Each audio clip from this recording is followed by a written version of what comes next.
Adult education is a practice in which adults engage in systematic and sustained self-educating activities in order to gain new forms of knowledge, skills, attitudes, or values. It can mean any form of learning adults engage in beyond traditional schooling, encompassing basic literacy to personal fulfillment as a lifelong learner. In particular, adult education reflects a specific philosophy about learning and teaching based on the assumption that adults can and want to learn, that they're able and willing to take responsibility for that learning, and that the learning itself should respond to their needs, driven by what one needs or wants to learn, the available opportunities, and the manner in which one learns. Adult learning is affected by demographics, globalization and technology. The learning happens in many ways and in many contexts, just as all adults' lives differ. Adult learning can be in any of the three contexts, i.e., formal, structured learning that typically takes place in an education or training institution, usually with a set curriculum and carries credentials.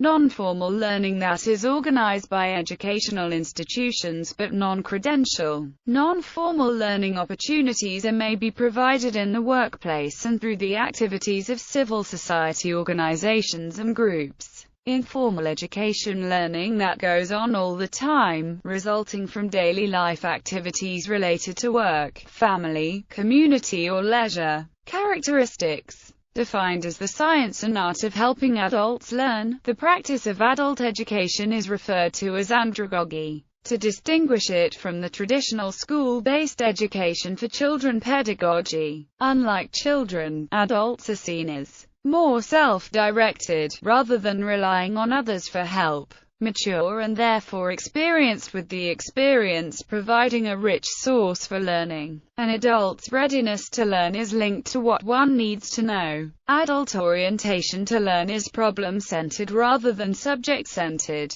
Adult motivation to learn is internal. Educating adults differs from educating children in several ways, given that adults have accumulated knowledge and work experience which can add to the learning experience. Another difference is that most adult education is voluntary, therefore, the participants are generally self-motivated, unless required to participate by an employer. For example, adults frequently apply their knowledge in a practical fashion to learn effectively. They must have a reasonable expectation that the knowledge they gain will help them further their goals. For example, during the 1990s, many adults, including mostly office workers, enrolled in computer training courses. These courses would teach basic use of the operating system or specific application software. Because the abstractions governing the user's interactions with a PC were so new, many people who had been working white-collar jobs for 10 years or more eventually took such training courses,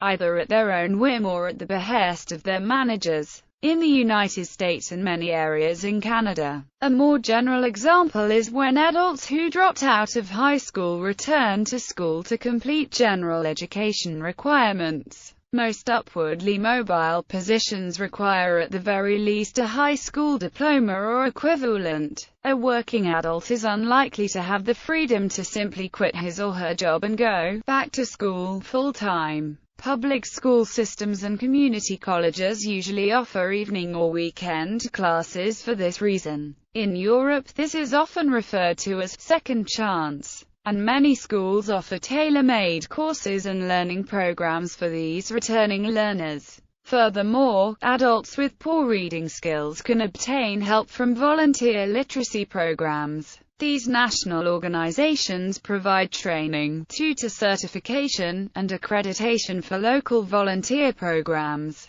States often have organizations which provide field services for volunteer literacy programs. Purposes of adult education may vary, the general purposes of which are summarized as vocational, social, recreational, self-development. One of its goals may be to help adult learners satisfy their personal needs and achieve their professional goals. Therefore, its ultimate goal might be to achieve human fulfillment. The goal might also be to achieve an institution's needs. For example, this might include improving its operational effectiveness and productivity. A larger-scale goal of adult education may be the growth of society by enabling its citizens to keep up with societal change and maintain good social order. The purpose of adult education in the form of college or university is distinct. In these institutions, the aim is typically related to personal growth and development as well as occupation and career preparedness. Another goal might be to not only sustain the democratic society, but to even challenge and improve its social structure. Another fast-growing sector of adult education is English for speakers of other languages, also referred to as English as a second language or English language learners.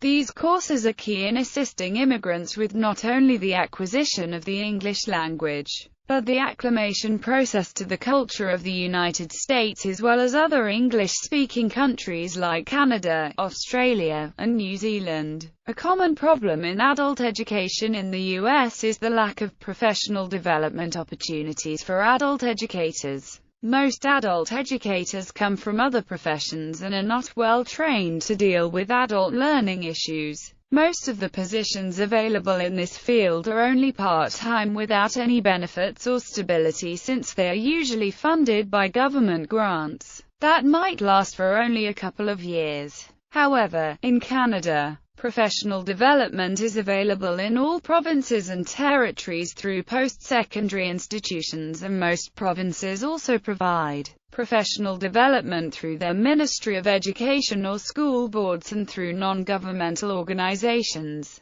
In addition, there are programs about adult education for existing and aspiring practitioners offered, at various academic levels, by universities, colleges, and professional organizations. Principles. The principles of andragogy flow directly from an understanding of the characteristics of adults as learners and can be recognized when we understand the characteristics of adults, and see the way those characteristics influence how adults learn best. Teachers who follow the principles of andragogy when choosing materials for training and when designing program delivery find that their learners progress more quickly, and are more successful in reaching their goals. The Canadian Literacy and Learning Network outlines the 7 key principles of adult learning. In other words, these 7 principles distinguish adult learners from children and youth. Adults cannot be made to learn. They will only learn when they are internally motivated to do so. Adults will only learn what they feel they need to learn. In other words, they are practical. Adults learn by doing. Active participation is especially important to adult learners in comparison to children. Adult learning is problem-based, and these problems must be realistic. Adult learners like finding solutions to problems. Adult learning is affected by the experience each adult brings. Adults learn best informally. Adults learn what they feel they need to know, whereas children learn from a curriculum. Children want guidance. Adults want information that will help them improve their situation or that of their children. Challenges and motivating factors. Adults have many responsibilities that they must balance against the demands of learning. Because of these responsibilities, adults have barriers and challenges against participating in learning and continuing their education. The barriers can be classified into 3 groups: institutional, situational, dispositional. Some of these barriers include the lack of time balancing career and family demands, finances, transportation, confidence, or interest, lack of information about opportunities to learn, scheduling problems, entrance requirements, and problems with childcare. Other obstacles that prevent adults from pursuing further education are fear, shyness, ego, and stigma. Daily wages are reluctant to join schools, as by joining these schools they lose their only source of income. Distance learning can address some of the institutional barriers such as class scheduling and entrance requirements. Fear, shyness, ego, or stigma can also prevent adults from pursuing further education. Keeping adults motivated, instilling in them confidence, reinforcing positive self-esteem allows for them to develop into lifelong learners. Typical motivations include a requirement for competence or licensing, an expected promotion, job enrichment, a need to maintain old skills or learn new ones, a need to adapt to job changes, or the need to learn in order to comply with company directives. The best way to motivate adult learners is simply to enhance their reasons for enrolling and decrease the barriers. Instructors must learn why their students are enrolled. They have to discover what is keeping them from learning. Then the instructors must plan their motivating strategies. A successful strategy includes showing adult learners the relationship between training and an expected promotion. They can be shown that the course benefits them pragmatically, they will perform better, and the benefits will be longer lasting. It is crucial for teachers to be aware of the characteristics of their learners and that they develop lessons that address both the strengths and the needs of their individual students.